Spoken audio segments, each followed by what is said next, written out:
Vamos lá, turma, vamos dar continuidade aí na nossa aula de fenologia e ecofisiologia da cana, tá? Vamos falar agora, já falamos sobre perfilhamento, vamos falar sobre o crescimento dos colmos. Então, a partir dos 120 dias, né, a planta da cana-de-açúcar, que ela atingiu o seu auge de perfilhamento, né, vai dar início ao acúmulo de açúcar na base da planta. Então, um crescimento rápido do colmo, considerado rápido, é quando a gente tem de 4 a 5 entrenós por mês, tá? Uma temperatura ideal aí de 30 graus. O início da fase de alongamento do colmo é em torno quando a planta já tem aí de 3 a 5 entrenós, tá? Então, aos 120 dias começa o crescimento do colmo e quando ele atinge aí 3 a 5 entrenós, começam a alongar esses colmos, tá? Os entrenós. Aqui eu tenho uma imagem onde houve o crescimento dos colmos com a área foliar máxima, ok? Após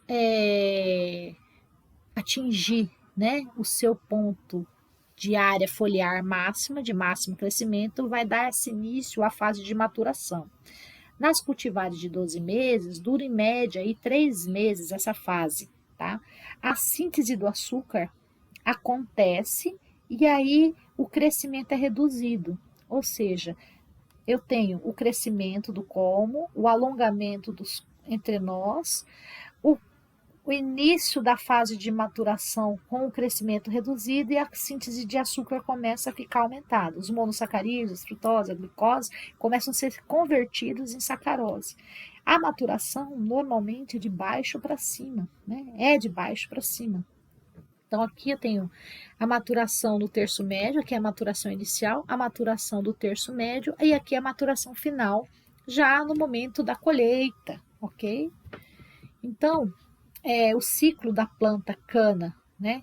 Da cana planta e da cana soca, ele se dá da seguinte maneira: o tolete, após a brotação inicial do tolete, ele vai haver da cana planta, vai haver um início de perfilhamento, um perfil primário, né? Depois um perfil secundário, onde vai haver um intenso perfilhamento. Aos 120 dias ele cessa e dá-se início ao começo do acúmulo de açúcar, o crescimento dos colmos, os crescimentos dos internós, até que esse crescimento chega num ponto onde os açúcares são convertidos todos em sacarose e há a maturação. Esse ciclo se repete com a brotação da soqueira, ok? Então, aqui, uma cana-de-açúcar com 2,5 metros de altura, né? E 15 entrenós aos 11 meses de idade. Aqui, uma cana-de-açúcar com aproximadamente 4 metros de comprimento e 25 entrenós, com 14 meses de idade, tá? Bom, alguns aspectos da ecofisiologia e de cultivo. A cana-de-açúcar é adaptada às condições de alta intensidade luminosa, ela é adaptada a altas temperaturas, portanto, a umidade do solo é algo importantíssimo durante a fase de crescimento, porque a cultura necessita de grandes quantidades de água, uma vez que apenas 30% do seu peso, né, é representado por matéria seca e 70% por água. Então, a planta tem uma grande capacidade de absorver água pelas folhas, maior do que qualquer outras plantas da família. As raízes são grandes responsáveis pela maior absorção na quantidade de água, mas o orvalho da madrugada e chuviscos não chegam a atingir o solo devido à quantidade de matéria verde, então elas são absorvidas pelas folhas, por isso elas são muito importantes. Quanto à ecofisiologia, a planta cana-de-açúcar também é considerada a planta tropical. O seu cultivo é de longa duração, convive com todas as estações, chuvosa, inverno, verão, durante todo o ciclo de vida, né? O clima ideal de cultivo é estações longas, clima quente, com alta incidência de radiação solar e umidade adequada. A estação razoavelmente seca, ensolarada, fresca, mas sem geada, para evitar o amadurecimento, né, e a emissão floral. A cana é uma espécie, portanto, ideal para cultivo em regiões tropicais, tá? E a temperatura mínima para o desenvolvimento da planta é em torno de 20 graus e a máxima em torno de 38. Ela tem uma necessidade hídrica em torno de 1.100 a 1.500 milímetros, com distribuição uniforme, abundante nos meses principalmente de crescimento vegetativo, tá? E em seguida, um período mais seco durante o amadurecimento, tá? A chuva na fase de maturação promove a redução da sacarose. Quanto menos chuva, maior a concentração de sacarose, tá? Nesse raciocínio.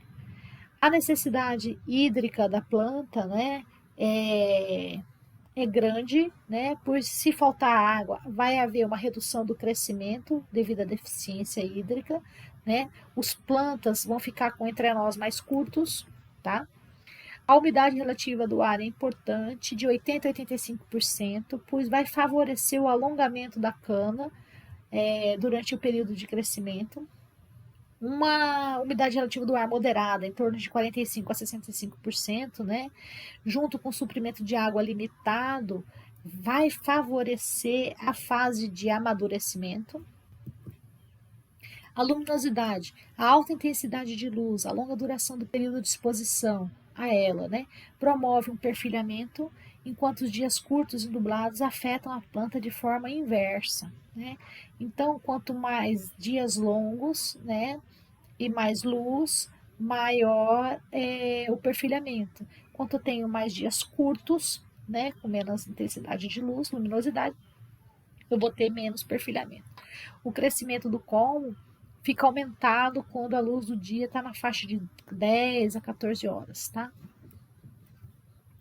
Os principais fatores que afetam o florescimento é o fotoperíodo, em torno de 12,5 a 12 horas, favorecem o florescimento, a gente falou sobre isso nas aulas anteriores, né?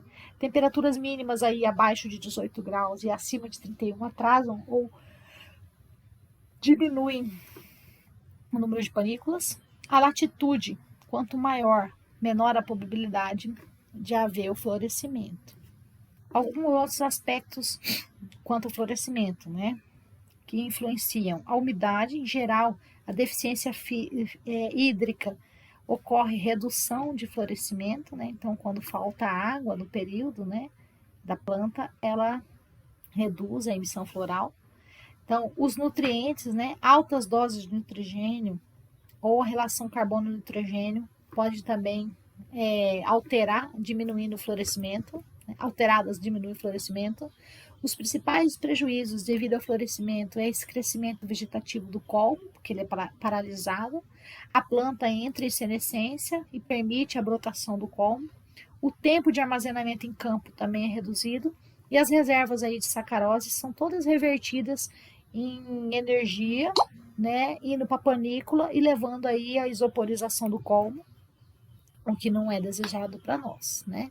Então, quanto à ecofisiologia e fisiologia, o que eu tinha para falar era isso, né? Espero que vocês tenham entendido bem. Qualquer dúvida, eu estou à disposição, tá?